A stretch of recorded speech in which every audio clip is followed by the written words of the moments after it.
Ça fait à peu près 3 ans que je vais à la salle et quand je regarde en arrière, j'aurais pu éviter tellement d'erreurs qui ont freiné ma progression. C'est pourquoi aujourd'hui, je te dévoile l'erreur numéro 1, la plus commune que tout le monde fait quand il débute la salle et qui détruit ta progression. Pour mieux t'expliquer, je voudrais te poser une question. Pourquoi est-ce que tu vas à la salle?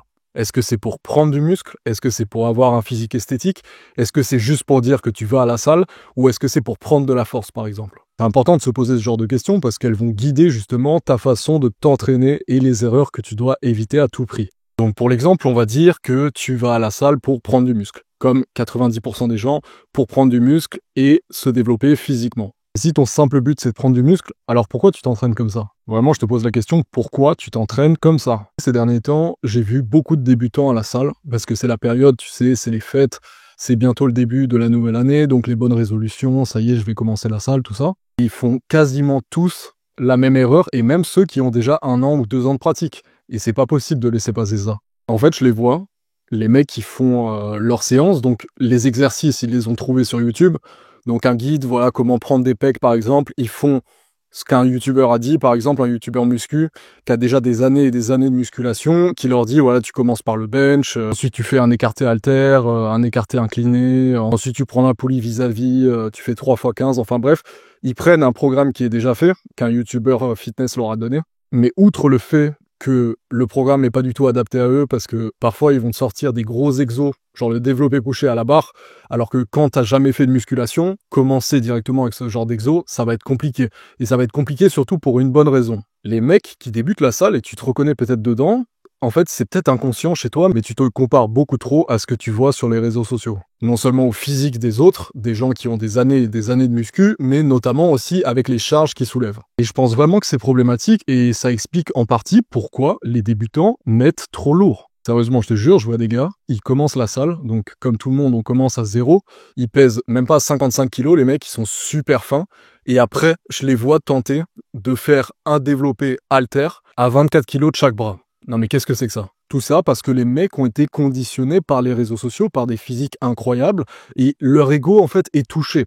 Si tu te reconnais justement dans mes propos, c'est que tu soulèves lourd et tu le sais que c'est trop lourd pour toi, mais notamment si tu t'entraînes par exemple avec tes potes, il y a cet aspect de compétition et tu veux pas passer justement pour un mec faible en soulevant léger. Ce qu'il faut que tu gardes en tête, c'est que léger pour quelqu'un, ça veut pas dire léger pour quelqu'un d'autre, et lourd pour quelqu'un, ça veut pas dire lourd aussi pour quelqu'un d'autre. En fait, tout est relatif quand on parle de lourd ou de léger, ou même d'intense.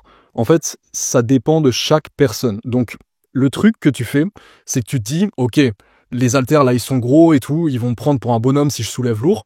Et ensuite, tu fais ton truc, tu galères à faire ne serait-ce que 8 répétitions, même pas 10, t'essayes d'en faire 8, et tu galères, ton exécution elle est dégueulasse, et par-dessus tout, tu ne sens même pas tes muscles, et du coup tu ne les développes pas. C'est une erreur que j'ai faite, alors pas forcément au début, parce que j'avais pas assez confiance, ne serait-ce qu'en moi, pour tenter de soulever des charges qui étaient lourdes à mon niveau, mais en fait, au bout de quelques mois, ou plutôt 1 an de musculation, j'ai commencé à y aller avec des potes et c'était la compétition. C'était celui qui doit soulever le plus lourd possible. Du coup, quand on faisait nos séances ensemble, je mettais lourd, mes répétitions, elles étaient dégueulasses, je faisais des baby reps, je faisais à moitié comme ça. Je me suis blessé parce que c'était trop lourd. Une fois, le poids m'est tombé dessus sur l'épaule, je me suis flingué l'épaule. Et je progressais pas du tout, je te donne l'exemple des pecs, mais j'ai pas du tout progressé au pec parce que je m'étais trop lourd et que je me focalisais pas sur faire un bon mouvement correct et bien ressentir le muscle. Donc c'est mon meilleur conseil, je te jure, peu importe le regard des autres. J'ai fait une vidéo sur le regard des autres si ça t'intéresse, pour que tu t'en débarrasses à tout jamais.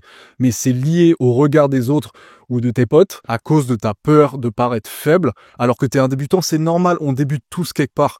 Genre vraiment, quand je débutais, je prenais même pas les haltères de 8 kilos. Enfin bref, c'est relatif et on commence tous à un moment par soulever léger entre guillemets et après on progresse. Mais si tu veux progresser, ne serait-ce que physiquement et en termes de force, si c'est aussi ton objectif, tu te dois de prendre des charges adaptées, peu importe, même si c'est 4 kilos, on s'en fout, de faire un beau mouvement bien clean et essayer de caler voilà 10 à 12 reps pour un truc classique, même si c'est pas forcément ce que je recommande, mais c'est pas le sujet de la vidéo.